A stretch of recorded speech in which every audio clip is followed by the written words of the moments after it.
నమస్తే రైతు సోదరులకు శుభోదయం. స్టర్లింగ్ పంప్ సమర్పించు నెలతల్లి కార్యక్రమానికి స్వాగతం. దిగుబడి పెరగాలన్నా నాణ్యమైన ఉత్పత్తి పొందాలన్నా భూమిలో సారం ముఖ్యం. ఒకే పంట విధానం, ఇష్టానుసారంగా వినియోగిస్తున్న పురుగు మందులు, హానికారక ఎరువుల ద్వారా భూమిలో సారం పోతోంది. ఏ పంట వేసినా ఆశించిన దిగుబడులు రావడం లేదు. భూసార పరీక్షలు నిర్వహించడం ద్వారా భూమిలో లోపాలను సరిదిద్ది ఆరోగ్యకరమైన పంటలు పండించవచ్చంటున్నారు వ్యవసాయ నిపుణులు. పిడికడు మట్టినివ్వండి, మీ భూమిలో సారం ఉందో లేదో తేల్చి చెబుతామంటూ రైతులకు సాయిల్ హెల్త్ కార్డులు పంపిణీ చేస్తున్నారు అధికారులు.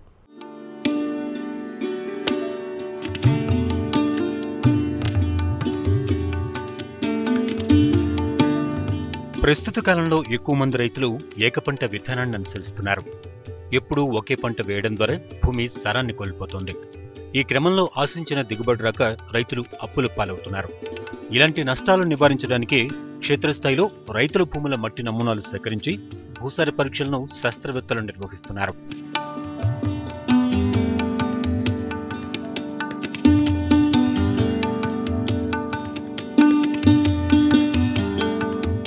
ఆదిలాబాద్, మంచిర్యాల, నిర్మల్, ఆసిఫాబాద్ జిల్లాల్లో 5 లక్షల హెక్టార్ల సాగు భూములున్నాయి. ఈ భూముల్లో ఏ పోషకాలు ఎంత మొత్తంలో ఉన్నాయి, ఏమైనా లోపాలు ఉన్నాయా అని నిర్ధారించడానికి ఆదిలాబాద్ జిల్లా కేంద్రంలో భూసార పరీక్షలను అధికారులు నిర్వహిస్తున్నారు. భూసార పరీక్షలు నిర్వహించడానికి వర్షాధార ప్రాంతాల్లో 10 హెక్టార్లను యూనిట్గా తీసుకుంటే, సాగునీటి వస్తువు ఉన్న ప్రాంతాల్లో హెక్టారు భూమిలో మట్టిని తీసుకుని భూసార పరీక్షలు చేస్తున్నారు.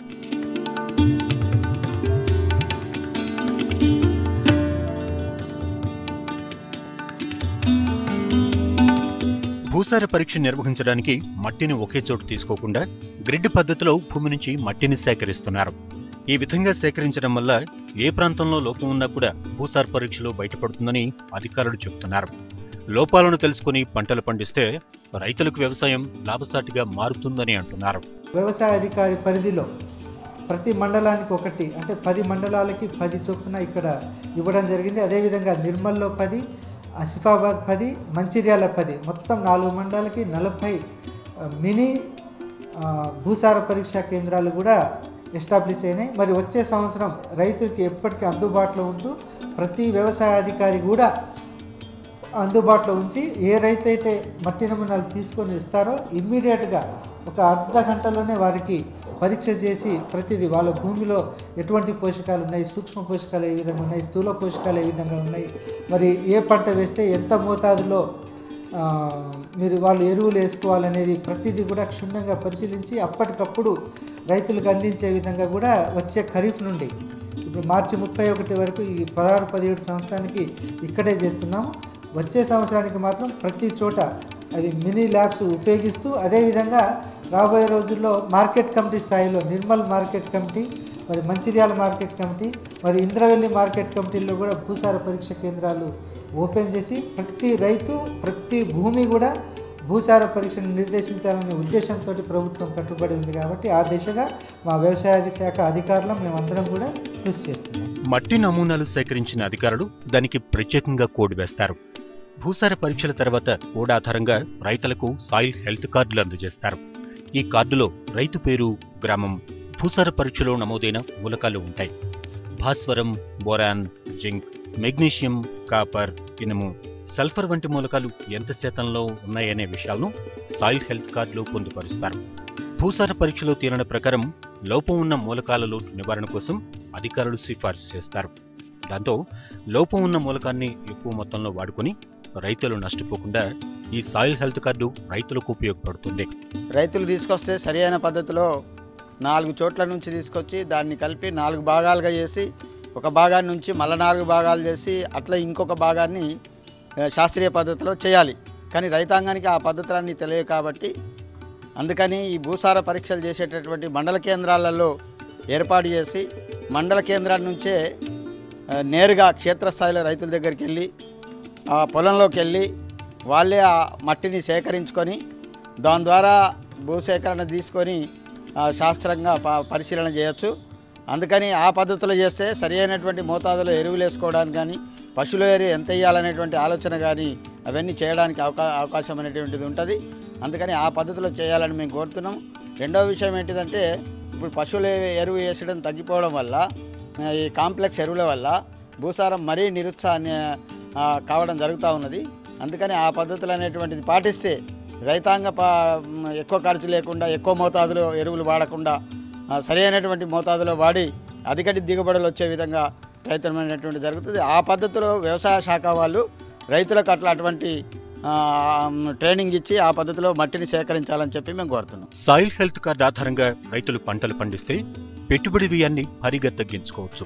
పైగా వ్యవసాయంలో దుబారా ఖర్చు నివారించడానికి వీలుంటుంది.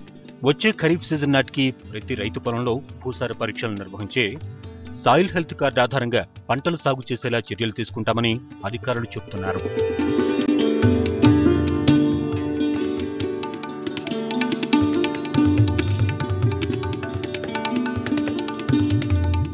రాబోయే రోజుల్లో రైతు పొలం వద్దే భూసార పరీక్షలు నిర్వహిస్తామని అధికారులు అంటున్నారు.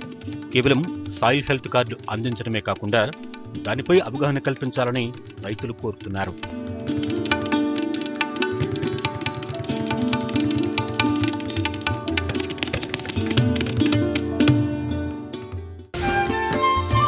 ఆంధ్రప్రదేశ్కు మత్స్య పరిశ్రమ ప్రధాన ఆదాయ వనరు. ఈ రంగంలో నాణ్యమైన ఉత్పత్తులు సాధించే దిశగా ప్రభుత్వం అడుగులు వేస్తోంది. ఆ దిశగా పరిశోధనలు సాగిస్తోంది. సీడ్ కోసం, ఫీడ్ కోసం ఇతర ప్రాంతాలకు వెళ్లకుండా అన్నీ ఇక్కడే అందుబాటులో ఉండేలా అభివృద్ధి చేస్తోంది.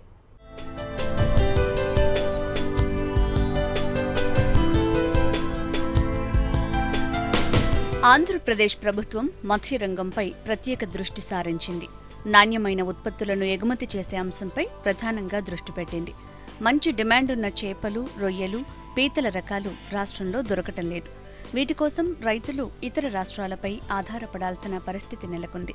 అక్కడికి వెళ్లి తీసుకురావటం వ్యయ ప్రయాసాలతో కూడింది కావటంతో ఇబ్బందులు ఎదుర్కొంటున్నారు. ఈ నేపథ్యంలో రాష్ట్రంలోనే నాణ్యమైన రకాలను ఉత్పత్తి చేయగలిగే హేచరీలను వివిధ ప్రాంతాల్లో ఏర్పాటు చేస్తోంది.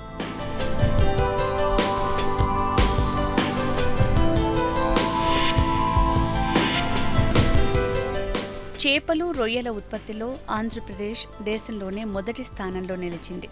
దేశీయంగా ఉత్పత్తి అయ్యే దాంట్లో 70% ఇక్కడి దిగుబడులే. ఇదే ఉత్సాహంతో 2020 నాటికి 0.85 మిలియన్ మెట్రిక్ టన్నుల లక్ష్యంతో ప్రపంచంలోనే 2వ స్థానానికి చేరాలని లక్ష్యంగా నిర్దేశించుకుంది. ప్రస్తుతం దేశం నుంచి ఎగుమతి అయ్యే ఆహార ఉత్పత్తుల్లో 44.5% ఆంధ్రప్రదేశ్ నుంచే ఉండటం విశేషం. 2014-15లో 15,000 కోట్ల రూపాయల మేర ఎగుమతి జరగగా 2019-20 నాటికి దీన్ని 25,000 కోట్ల రూపాయలకు పెంచుకోవాలన్నది లక్ష్యం.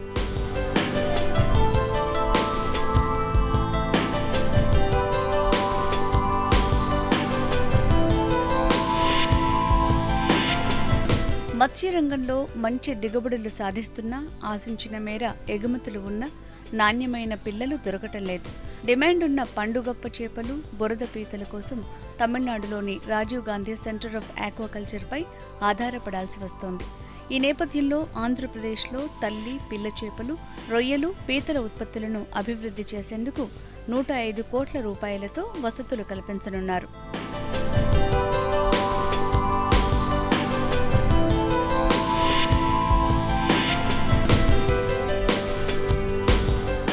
విశాఖపట్నం జిల్లా నక్కపల్లి మండలం బంగారమ్మపేటలో వ్యాధులు సోకని నాణ్యమైన రొయ్యల ఉత్పత్తికి ప్రత్యేక కేంద్రాన్ని ఏర్పాటు చేయబోతున్నారు. అక్కడ ఏడాదికి 150,000 రొయ్య పిల్లలను ఉత్పత్తి చేయనున్నారు. ఇందుకోసం 20 కోట్ల రూపాయలు ఖర్చు చేయనున్నారు. దీనికి సంబంధించి రాష్ట్ర మత్స్యశాఖ, Rajiv Gandhi centre for aquaculture మధ్య ఒప్పందం కుదిరింది. ఇక్కడే తల్లి రొయ్యల రకాలను కూడా ఉత్పత్తి చేయనున్నారు. ఇందుకోసం మరో 40 కోట్ల రూపాయలు వెచ్చించనున్నారు. ఇక్కడి నుంచి ఏటా 1,00,000 వనామి రొయ్యలను ఉత్పత్తి చేయనున్నారు.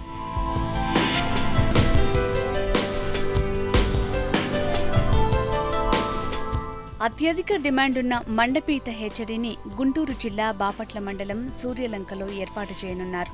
14 కోట్ల రూపాయల వ్యయంతో ఏర్పాటు చేయనున్న దీనిపై ఎంపెడ, రాజీవ్ గాంధీ సెంటర్ ఫర్ ఆక్వాకల్చర్తో ఒప్పందం కుదిరింది. ఈ రకం పీతలకు కిలోకి 1,500 రూపాయల వరకు ధర పలుకుతోంది. పండుగప్ప రకం చేపల ఉత్పత్తి కోసం సూర్యలంకలో 23 కోట్ల రూపాయలతో నర్సరీ ఏర్పాటు చేయనున్నారు. ఇక్కడ ఏడాదికి 5 మిలియన్ పిల్లలు ఉత్పత్తి చేసేందుకు ప్రణాళిక రూపొందిస్తున్నారు.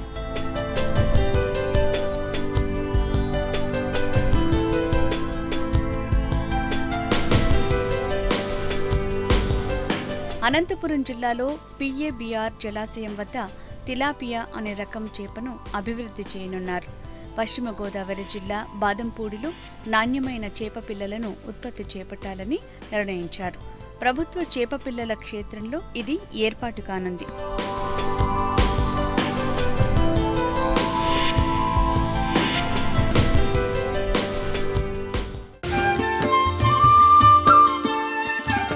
మూడేళ్ల పాటు వరుసగా వర్షాభావ పరిస్థితులు, కరువు కారణంగా రైతులు పంట సాగు అంటేనే జంకాల్సిన పరిస్థితి. సాగునీరు లేక చాలా మంది రైతులు పంటల సాగుకు దూరమయ్యారు. ఈ నేపథ్యంలో పాలమూరు జిల్లాకు చెందిన ఓ రైతు తక్కువ నీటితో తీగజాతికి చెందిన కూరగాయలు, పండ్లు సాగు చేస్తూ లాభాలు పొందుతున్నారు. అతను అనుసరిస్తున్న విధానం ఏంటో తెలుసుకుందామా?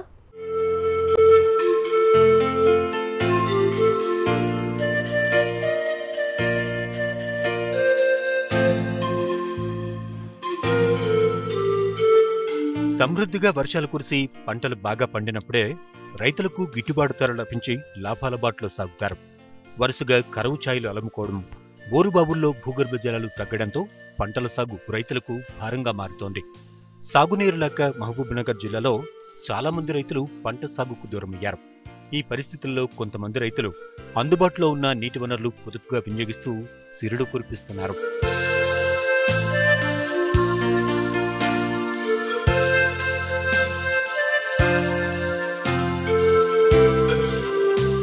కల్వకుర్తి మండలం ముకురాళ గ్రామానికి చెందిన రాజేందర్ రెడ్డి, బిందు, తుంపర సేద్యం ద్వారా తీగజాతికి చెందిన కాకర, దొండ, పుచ్చ, దోస వంటి పంటలు సాగు చేస్తున్నారు. గతంలో నీరు సమృద్ధిగా ఉన్న సమయంలో ఈ రైతు మిరప, వేరుశనగ, వరిని సాగు చేసేవారు. 3 ఏళ్లుగా కరువు ఛాయలు నెలకొనడంతో అప్పటి నుంచి తుంపర సేద్యం పద్ధతులను అవలంబిస్తూ కూరగాయలు సాగు చేస్తున్నారు.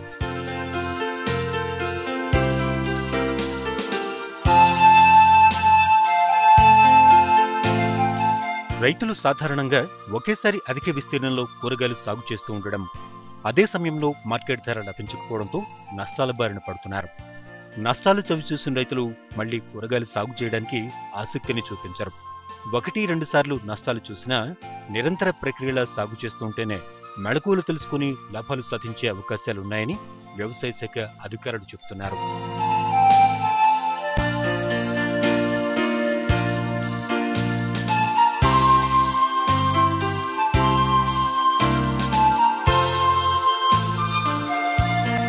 రాజేందర్ రెడ్డి ఎకరానికి 2 నుంచి 2.5 లక్షల రూపాయల చొప్పున పెట్టుబడితో మొత్తం 10 ఎకరాల విస్తీర్ణంలో గత 2 సంవత్సరాలుగా కాకర, దొండ, పుచ్చకాయ, దోసను సాగు చేస్తున్నారు.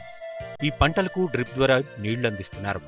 కాకర, దొండ పంటలను 5 ఎకరాల్లో సాగు చేస్తూ ఉండగా మరో 5 ఎకరాల్లో వేసవిలో లాభాలు కురిపించే పుచ్చకాయ, దోసను సాగు చేస్తున్నారు. వరి మీద ఆరుతడి పంటలు, పల్లి మామూలుగా వేసేవాడిని.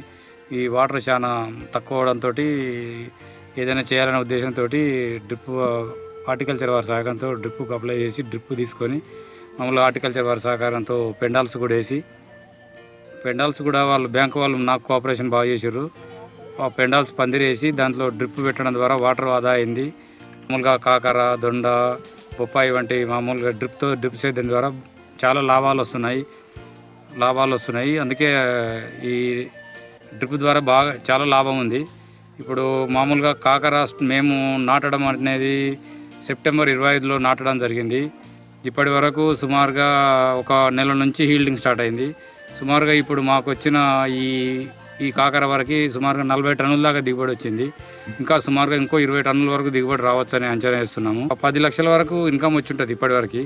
ఇంకా సుమారుగా ఒక 20 టన్నులు అంటే ఇంకో 6 లక్షల దాకా లాభం ఉంది. దీంతో ఈ కూరగాయలకు రావడం చాలా మేలు జరిగింది. ప్రస్తుతం కాకర కోతకు సిద్ధంగా ఉంది. ఈ పంటకు మార్కెట్లో ఆశించిన ధర రావడంతో మంచి ఆదాయం వస్తోందని రైతు చెబుతున్నాడు. క్వింటా కాకరకు 3,000 నుంచి 4,000 వరకు ధర పలుకుతోంది.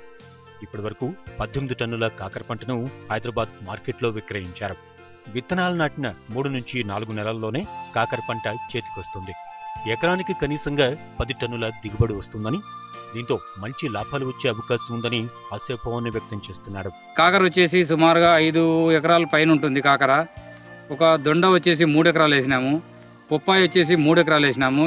మాకు మామూలుగా ఈ 4 ఎకరాల వరి వారే వాటరే ఈ సుమారుగా ఇప్పుడు ఒక 13 ఎకరాల ఈ ఆరుతడి పంటలకు డ్రిప్ ద్వారా బాగా నీళ్ళు వాటర్ ఎక్కువ ఇంకా సేవ్ అవుతుంది. కూరగాయలు మామూలుగా కాకర, బీర ఇలాంటి కూరగాయలతోటి ప్రతి ఒక్క రైతు మొగ్గు చూపితే మామూలుగా ఈ రైతులు ఆత్మహత్య చేసుకోవడం, అప్పుల పాలవడం ఇవన్నీ చాలా వరకు అరికట్టవచ్చు. ఈ వాటర్ తక్కువ ఉన్నందుకు ఈ కూరగాయల పంటలకు పోవడం చాలా ఉత్తమమని నేను మిగతా రైతులకు తెలియజెప్తున్నాను. తక్కువ నీటితో ప్రణాళికాబద్ధంగా తీగజాతి పంటలను సాగు చేస్తే లాభాల దిగుబడులు సాధించవచ్చని ఈ రైతు తన అనుభవం ద్వారా చెప్తున్నాడు.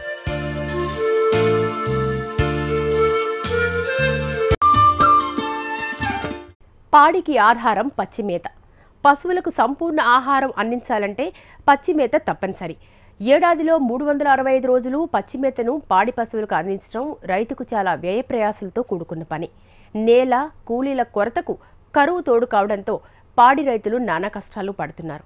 ఈ సమస్యలన్నిటికీ ఏకైక పరిష్కారం మొలకగడ్డి సాగు. అందుకే కర్నూలు జిల్లా రైతులు కరువులోనూ భూమి అవసరం లేకుండా మొలకగడ్డిని సాగు చేస్తున్నారు. పాల ఉత్పత్తితో పాటు పాడి పరిశ్రమను కాపాడుతున్నారు. అందరికీ ఆదర్శప్రాయంగా నిలుస్తున్నారు.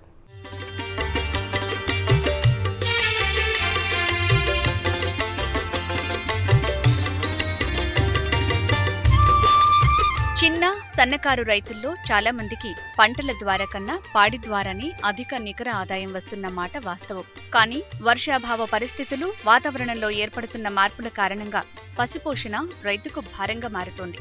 మూగజీవాలకు మేత కొరతతో పాటు నీటి కొరత తీవ్రంగా వేధిస్తోంది. పశు సంపదకు కావాల్సిన పచ్చి మేత కొరత అధికమైంది. కేవలం ఎండుగడ్డి మీద ఆధారపడినప్పుడు పాడి ఎప్పుడూ లాభసాటి కాదు. పచ్చి మేతతో పశువులు ఆరోగ్యంగా పెరుగుతాయి, పాల ఉత్పత్తి పెరుగుతుంది. అందుకే కర్నూలు జిల్లా రైతులు పాడి పరిశ్రమలో ఓ కొత్త ఒరవడితో ముందుకు వెళ్తున్నారు. భూమితో అవసరం లేకుండా తక్కువ నీటితో మొలకగడ్డిని పెంచుతున్నారు.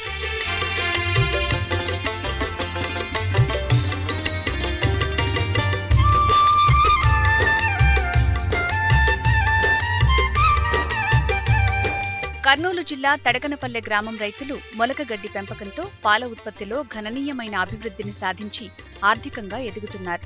ప్రభుత్వ పథకాలను సద్వినియోగం చేసుకుని తక్కువ పెట్టుబడితో ఎక్కువ లాభాలను ఆర్జిస్తున్నారు. పశుసంవర్ధక శాఖ ఆధ్వర్యంలో మొలకగడ్డి విత్తనాలను, గడ్డి పెంపకానికి కావలసిన సామగ్రిని సబ్సిడీ ద్వారా తక్కువ ధరకే పొంది పాల ఉత్పత్తిలో అధిక ఆదాయం పొందుతున్నారు.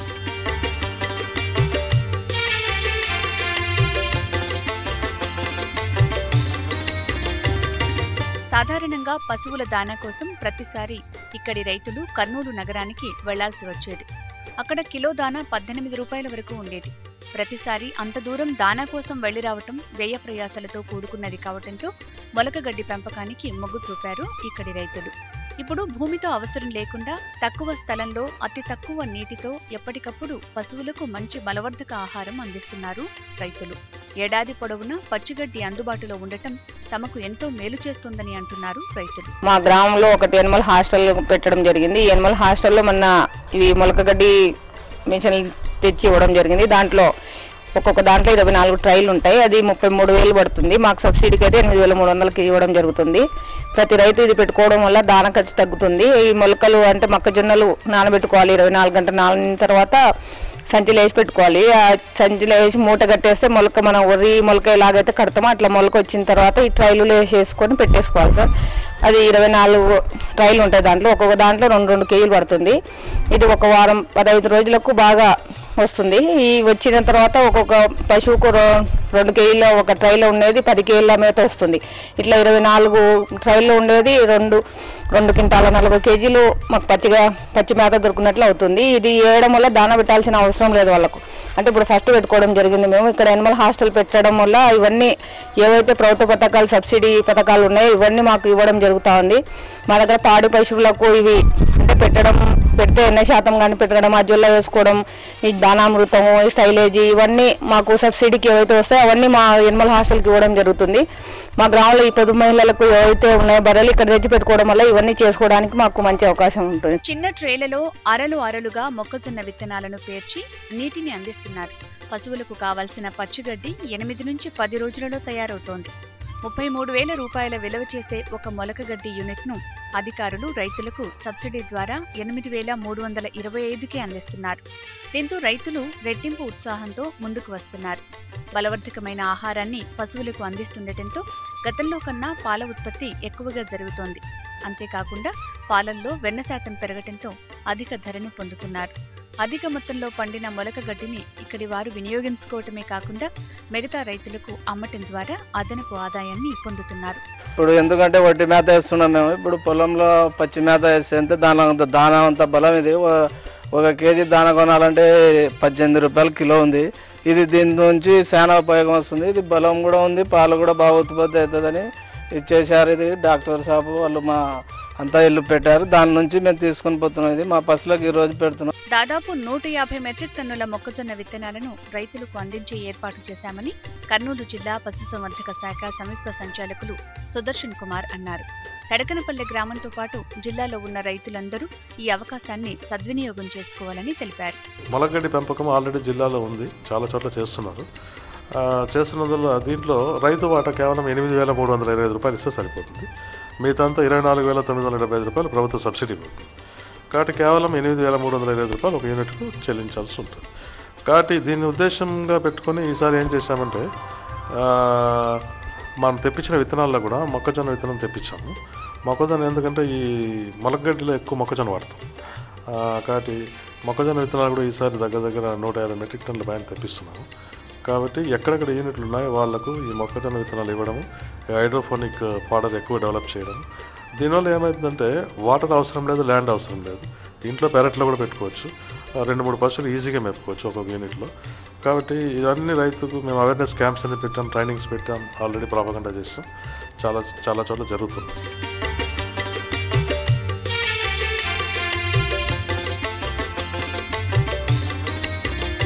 పశువులన్నీ మంచి పాలించేందుకు పచ్చిగడ్డిని ప్రత్యేకంగా తయారు చేస్తూ అందరికీ ఆదర్శంగా నిలుస్తున్నారు ఇక్కడి గ్రామస్తులు. రాష్ట్రంలో ఎక్కడా లేని విధంగా తొలిసారిగా ఇక్కడ ఏర్పాటు చేయబోతున్న పశువుల హాస్టల్కు ఇవన్నీ ముందస్తుగా ఏర్పాట్లు చేసుకుంటున్నారు. దీనికి ప్రభుత్వం తరపున అలాగే పశు సంవర్ధక శాఖ తరపున పెద్ద ఎత్తున చేయుత అందిస్తుండడంతో ఖచ్చితంగా సక్సెస్ అయి తీరుతుందంటున్నారు. మరోపక్క ఈ పచ్చిగడ్డి తినడంతో పాలు మాత్రం చాలా బాగా ఇస్తాయని బలంగా నమ్ముతున్నారు.